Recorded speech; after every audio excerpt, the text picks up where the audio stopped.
Assalamualaikum warahmatullahi wabarakatuh. So today, me, Muhammad Yunus Emre Saifuddin, and my partner, Abizarul Atama, and we are from Semesta Bilingual Boarding School Indonesia. And today we're going to present our project named Study of Copper and Copper 1 Oxide Capability as Solar Panel Components. An alternative solution for treaty area electricity energy source. In this presentation, it contains this. About 76.71% of the world energy consumption is still obtained from fossil fuel power plant, as you can see in the data shown. To meet the massive energy demand, humans use fossil fuel as the main energy producer, while it's predicted that fossil fuel will run out in this century. Fossil fuel, if they are used optimally, must be processed in large power plants, making them expensive and unreliable to provide electricity to remote areas. Therefore, there is a need for economical and renewable energy power plants on a smaller scale to provide electrical energy to remote areas. Based on our research background, our objective is to determine the feasibility of utilizing copper and copper 1 oxide in solar panel, identify the factor that enhance panel efficiency, and assess solar panel potential as a significant source of electric energy in treaty areas. The material that we need in our project is copper sheet, salt, water, and CD box. And the tools used are hot plate, cable, solder, beaker, and glue gun. The first method of making copper 1 oxide is by cutting it until it has a length of 10 cm and a width of 2.5 cm. The copper sheet that has been cut will be heated on a hot plate and oxidation happen. This oxidation process takes quite a long time, about 20 minutes. But if left oxidized for too long, then the copper will turn into copper 2 oxide. This can be distinguished by the color of the copper itself after oxidation. The next method has three stages. First is batch test, and then the second is parameter test, and finally series and parallel test. First of all, a batch test.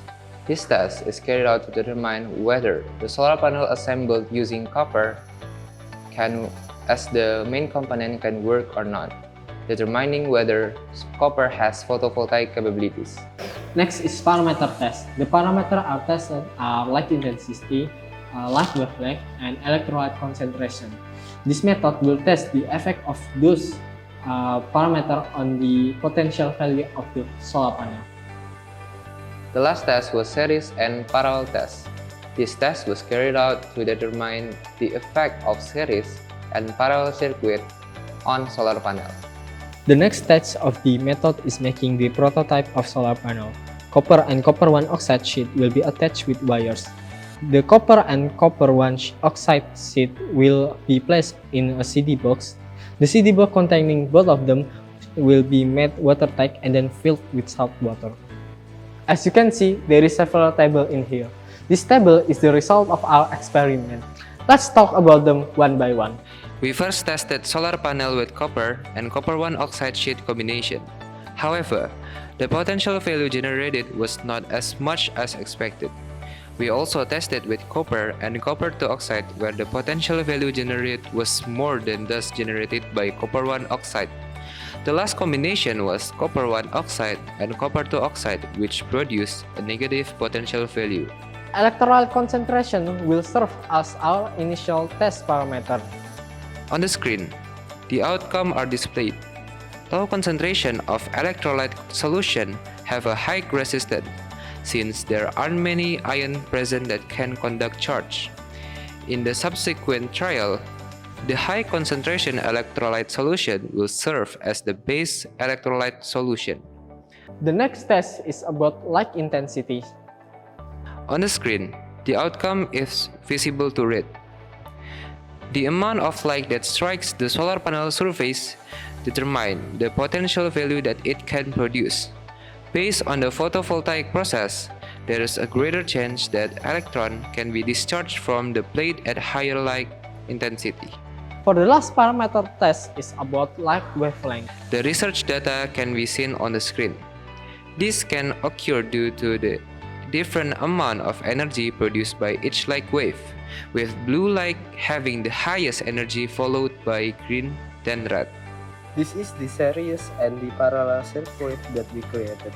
The series circuit produced a potential value of 603 millivolts, and the parallel produced a 538 millivolts.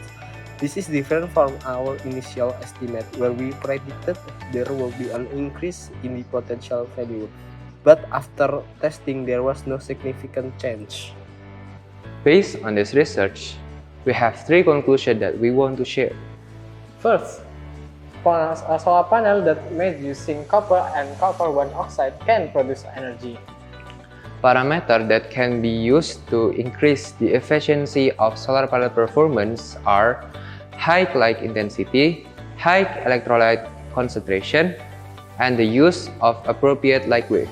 Solar panels that have been made have the potential to replace fossil fuel energy source and can be used in treaty area. However, modification and development are need to be made so that the solar panel have greater efficiency. Thank you for your attention. And may you have a great day. Wassalamualaikum warahmatullahi wabarakatuh.